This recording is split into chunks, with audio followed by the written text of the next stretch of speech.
Bonjour à tous, on se retrouve aujourd'hui dans une nouvelle vidéo YouTube d'Objectif Rentier où je vais vous présenter l'entreprise Hermès et surtout vous montrer à quel point cette entreprise elle est absolument magnifique et pourquoi vous devriez selon moi devenir actionnaire car c'est pour moi la plus belle entreprise non seulement du CAC 40 mais sûrement d'Europe et que c'est sans doute la seule entreprise individuelle que vous pouvez posséder en bourse en plus évidemment des ETF à effet de levier sur le marché américain.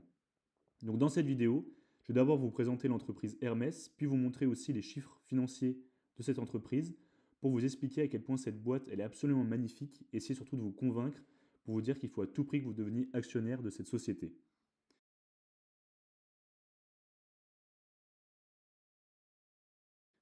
Donc tout d'abord, si on commence par un petit peu d'histoire, en fait Hermès naît en 1837 par Thierry Hermès, qui à l'époque va s'occuper de faire les harnais des chevaux. En effet, je vais vous montrer une petite image pour que vous voyez un petit peu à quoi ça ressemble les harnais, mais à l'époque évidemment les gens ils se déplaçaient en calèche car les voitures elles n'existaient pas. Donc Thierry Hermès, il va décider de créer une marque de harnais, et c'est pour ça d'ailleurs qu'on retrouve le cheval sur le logo de la marque Hermès. Et déjà à l'époque, la marque elle est réputée pour arriver à allier à la fois l'esthétisme mais aussi la qualité. En 1880, il va y avoir l'ouverture de la première boutique officielle au 24 Faubourg Saint-Honoré. Et ce qui est fou, c'est que c'est encore l'adresse, encore aujourd'hui, du siège historique d'Hermès. C'est encore la boutique historique d'Hermès, plus de 100 ans après. Donc moi, je trouve ça fou de me dire que c'est la même entreprise qui est encore au même endroit dans Paris.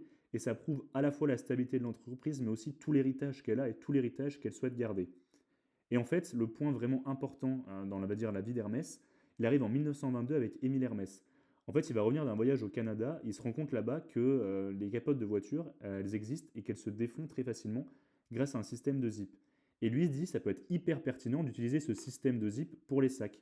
Donc, il va décider à ce moment-là, donc en 1922, de lancer justement avec la marque Hermès la maroquinerie. Finalement, c'est qu'en 1922 que la maroquinerie va se lancer, parce que maintenant, évidemment, c'est connu pour ça. Et l'autre point très intéressant, surtout cas important, c'est qu'Émile Hermès, comme vous voyez sur la photo, il a 4 enfants et en fait ce sont 4 filles. Donc il va confier les rênes de l'entreprise à un de ses gendres, en l'occurrence Robert Dumas, qui lui va vraiment lancer la marque dans la partie maroquinerie. C'est lui par exemple qui va faire le premier vrai sac iconique qui est le sac Kelly, qui est un hommage à la princesse de Monaco. Mais surtout, beaucoup plus encore important, ça va être donc son fils, Jean-Louis Dumas, qui lui va lancer le sac le plus iconique de la marque, et sans doute le sac qui est le plus iconique du monde, qui est le sac Birkin. Donc en fait, Birkin, pour ceux qui ne savent pas, c'est un hommage à une actrice, Jane Birkin, qui était d'ailleurs la compagne de Serge Gainsbourg, si on mettait un petit côté people pour la vidéo. Et en fait, Jean-Louis Dumas, pour la petite anecdote, il va rencontrer Jane Birkin dans l'avion par hasard, et elle va lui demander de lui faire un sac. Et c'est à ce moment-là que du coup que le sac Birkin va naître.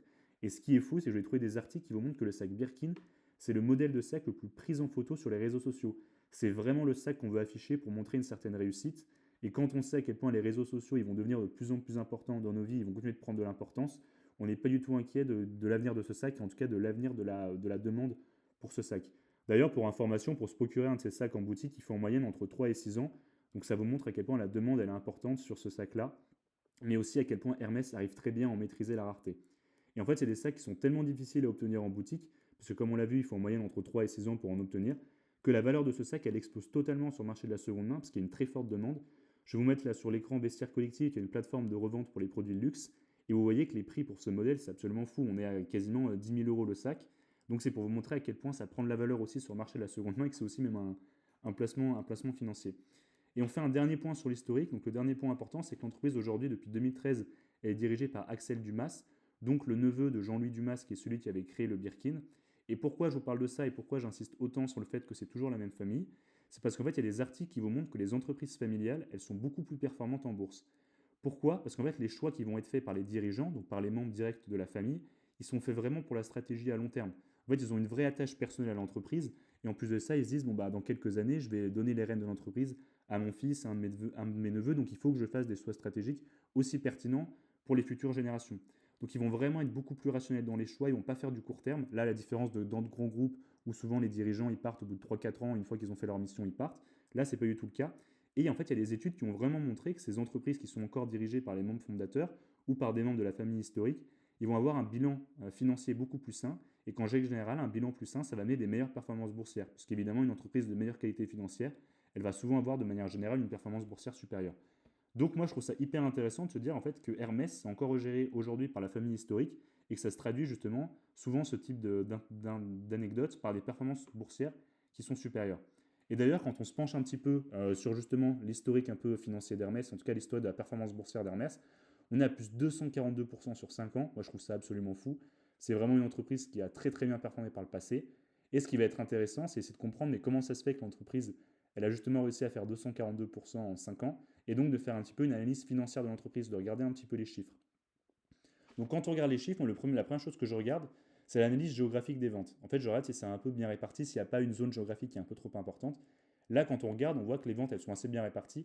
Bon, évidemment, il y a une grosse part qui est en Asie, mais bon, j'ai envie de dire, c'est un peu logique. Le marché du luxe aujourd'hui, il est surtout présent en Asie. Puis bon, l'Asie, c'est quand même une zone géographique immense, hein. Si on fait de l'Est à l'Ouest, c'est immense. Et en fait, ce qui me frappe quand j'analyse Hermès, c'est ça, c'est l'évolution du chiffre d'affaires. Regardez-moi cette évolution du chiffre d'affaires. Enfin, c'est absolument magnifique. En fait, ça augmente tous les ans de manière ultra linéaire. Tous les ans, ils augmentent de manière hyper systématique leur chiffre d'affaires de plus 10, plus 11%. Et en fait, ce qui explique en partie ça, c'est qu'en fait, Hermès aujourd'hui, elle est distribuée qu'en direct, c'est-à-dire uniquement en magasin Hermès. Vous n'avez pas de revendeurs de Galeries Lafayette qui peuvent vendre des produits Hermès. Donc en fait, ils gèrent parfaitement les ventes. Ils ne dépendent pas de revendeurs. Donc tous les ans, ils ont simplement à donner des chiffres, des objectifs financiers à toutes leurs boutiques pour les améliorer. Donc soit ils vont augmenter les prix, soit ils vont faire en sorte de donner un peu plus de volume. Et tous les ans, le chiffre d'affaires va augmenter. Donc ça déjà, c'est très très bon et surtout, ça montre qu'il y a une maîtrise absolument parfaite.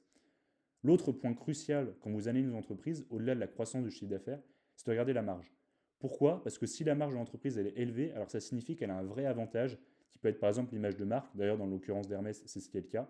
Et en fait, ce qui montre que la marque peut continuer d'avoir des prix en fait élevés, les gens vont continuer d'acheter. Et regardez-moi ça, c'est absolument fou. On a une marge nette d'Hermès de 32%. En général, une très belle entreprise, déjà, sur les marges nettes autour des 15%, c'est très très bien. Là, Hermès, c'est absolument fou, 32%. Ça veut dire que quand Hermès, elle vend 100 euros, il y a 32 euros qui vont directement dans sa poche. Donc, une marge nette qui est absolument folle, qui vous montre à quel point cette boîte a une image de marque très luxe, qu'elle peut se permettre de mettre des prix élevés, en fait, que les gens vont continuer d'acheter. Donc, une fois qu'on a vu la croissance du chiffre d'affaires, une fois qu'on a vu la marge, le dernier point important quand on analyse financièrement une entreprise, c'est de regarder le ratio dette sur EBITDA. Vous inquiétez pas, c'est pas très compliqué comme ratio. En fait, ce ratio, il va simplement calculer la dette de l'entreprise par rapport à ses résultats. En fait, ce qu'il faut bien comprendre quand vous regardez une dette, c'est qu'une dette, c'est pas forcément mauvais. Elle peut être très bien utilisée. Par exemple, une entreprise, elle peut très bien décider de contracter donc une dette auprès d'une banque, auprès d'un institutionnel financier, pour acheter une autre entreprise dans le but de croître, pour acheter des usines pour continuer à se développer. Ce qui est important, en fait, c'est que cette dette, elle reste maîtrisée, qu'en fait, elle soit pas trop importante par rapport aux résultats. Et en fait, ce ratio-là, dette sur EBITDA, ce qui est très bien, c'est qu'en fait, il va calculer en combien d'années l'entreprise elle peut rembourser sa dette. De manière générale, les analystes, on va dire financiers, disent qu'il ne faut pas que ce soit supérieur à 3. Donc, faut qu'au maximum, l'entreprise elle mette 3 ans maximum pour rembourser cette dette. Et en fait, dans le cas d'Hermès, ce ratio il est même négatif. C'est-à-dire que la dette elle est juste inexistante par rapport aux résultats, tellement les résultats sont bons. Donc là encore, vous avez un indicateur financier qui vous montre à quel point l'entreprise elle est solide. Donc c'est fou. Et en fait, quand vous analysez une entreprise financière, vous ne prenez pas la tête. Je sais qu'il y a des influenceurs qui vont vous dire qu'il faut regarder 10 000 ratios, il faut passer des heures. Non, mais il faut regarder croissance du chiffre d'affaires, le fait qu'elle ait une marge élevée, donc que son avantage concurrentiel ne soit pas simplement des prix bas, parce qu'à ce moment-là, elle peut vraiment se faire concurrencer. Et enfin, un ratio dette sur EBITDA. Une fois qu'on a ça, on est déjà très très bien. Et enfin, le dernier point, moi, que je regarde, c'est le nombre d'actions en circulation et aussi son évolution au fil du temps.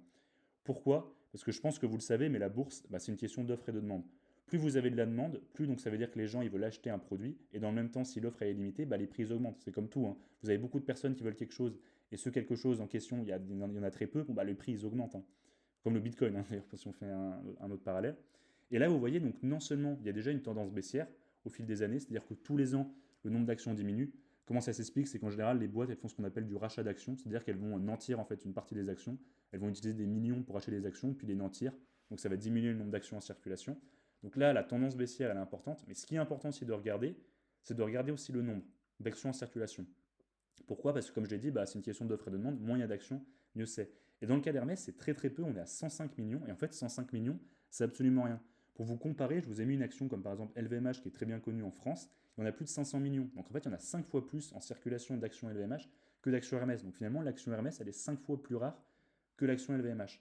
Donc en fait, pour résumer, on a des indicateurs financiers qui sont juste excellents, on a une croissance continue du chiffre d'affaires et surtout qui va pouvoir continuer dans les années à venir parce que la distribution elle est 100% en direct, donc la marque maîtrise hyper bien cette partie-là. On a des marges qui sont élevées et un ratio dette sur EBITDA qui est juste négatif. Enfin, moi, j'avais jamais vu ça, c'est-à-dire vraiment la boîte n'a pas du tout de dette par rapport à ses résultats financiers. Et en plus de ça, des actions en circulation qui ont déjà une tendance baissière et en plus, il y en a très peu. Donc là, pour moi, c'est absolument fantastique.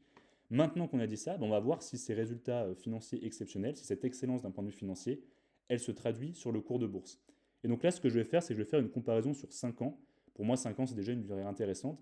Et je vais venir comparer la performance d'Hermès avec mon ETF effet de levier MSCI USA, donc qui a une performance déjà folle, notamment si on compare au 440, bon là c'est absolument ridicule. Et pour rappeler, donc, mon ETF MSCI USA levier x2, il fait en moyenne 25% par an depuis 10 ans, donc ce qui est fou. Donc là, on se retrouve sur Zone Bourse pour venir comparer les graphiques donc de mon ETF effet de levier et d'Hermès. Et en fait, on se rend compte que Hermès arrive à faire jeu égal avec un ETF sur le marché américain levier x2. Donc c'est fou. Quand on connaît à quel point le marché américain est dynamique, le pauvre marché français à côté, il y a forcément moins d'argent qui y vont. Mais Hermès, c'est tellement de qualité que les gens, ils y vont quand même. C'est juste une action française et je trouve ça fou de se dire qu'elle fait aussi bien. À titre de comparaison, je vous ai mis LVMH, qui est d'ailleurs aussi une très belle action, mais vous voyez qu'elle ne rivalise pas du tout avec Hermès. Et en fait, c'est pas pour rien, c'est que les résultats financiers sont tellement exceptionnels que le cours de bourse, il s'en traduit aussi. J'ai même mis pour vous comparer le Nasdaq et même le Nasdaq levier x3. Et bon, il n'y a que le Nasdaq levier x3 presque qui fait aussi bien, un tout petit peu mieux même, sur 5 ans. Donc en fait, c'est juste fou. Et là, ce qu'il faut retenir, c'est qu'en fait, l'excellence financière de l'entreprise, elle se retrouve dans le cours de bourse. Hermès, c'est juste magnifique. Vous n'avez aucune boîte du 440 qui a une croissance du chiffre d'affaires comme ça, une marge comme ça, des actions en circulation aussi peu et en décroissance en plus, et que c'est pas pour rien. Et d'ailleurs, le cours de bourse se traduit. Donc, si je conclue ma vidéo, pour moi, Hermès, c'est la seule boîte individuelle qui vaut vraiment le coup d'être achetée au sein du PEA. Oui, je sais que c'est risqué de faire du stock picking, mais quand vous avez une entreprise de cette qualité, pour moi, en fait, le vrai risque, c'est surtout de ne pas en acheter et de se dire, j'en ai marre aussi de voir, oh, mais c'est trop cher, elle est à 2000 euros, c'est trop cher, bon, maintenant, elle a plus de 2500. À mon avis, d'ici 10 ans, elle sera plus de 4000 euros, parce que c'est une boîte absolument magnifique. Il y en a très peu, donc les gens voudront de plus en plus en acheter. D'ailleurs, quand vous regardez la performance boursière, il n'y a pas de secret, hein. On a payé plus de 200% en 5 ans, vous aurez multiplié par plus de 2 votre mise en 5 ans, c'est juste fou. Donc pour moi, vous devez à tout prix devenir actionnaire d'Hermès, qui est une boîte absolument formidable. Et surtout, en plus de ça, au-delà des aspects purement financiers et de la spéculation de se dire on va pouvoir gagner de l'argent avec cette boîte-là, pour moi, Hermès, c'est un vrai acteur économique et social en France. Ça permet notamment au sein de la campagne de faire du réemploi, de la réindustrialisation. Ils sont en train de rouvrir des usines dans les lieux où malheureusement il y a beaucoup moins d'activité, où c'est très difficile de trouver un emploi. Ils permettent beaucoup à beaucoup de personnes de vivre. Il y a un vrai savoir-faire, il y a un vrai héritage. J'ai fait toute une partie historique là-dessus. Donc vous achetez pas juste une entreprise qui est bonne en bourse, vous achetez un vrai héritage et surtout une vraie entreprise qui veut œuvrer pour le réemploi en France. Et moi, je trouve ça très intéressant. Donc pour moi, c'est une très très belle entreprise. Et en fait, pour moi, il n'y a que 105 millions d'actions en circulation. Et je veux essayer de vous convaincre au travers de sa vidéo de faire en sorte de devenir actionnaire d'Hermès un peu comme moi et de faire partie justement de ces 105 millions d'actionnaires. Parce que croyez-moi que dans les années à venir, l'action va continuer de monter. Donc on va pouvoir gagner non seulement de l'argent, mais en plus on va pouvoir acheter une entreprise de très très bonne qualité. Je vous remercie pour la vidéo et je vous dis à très bientôt. Merci à tous.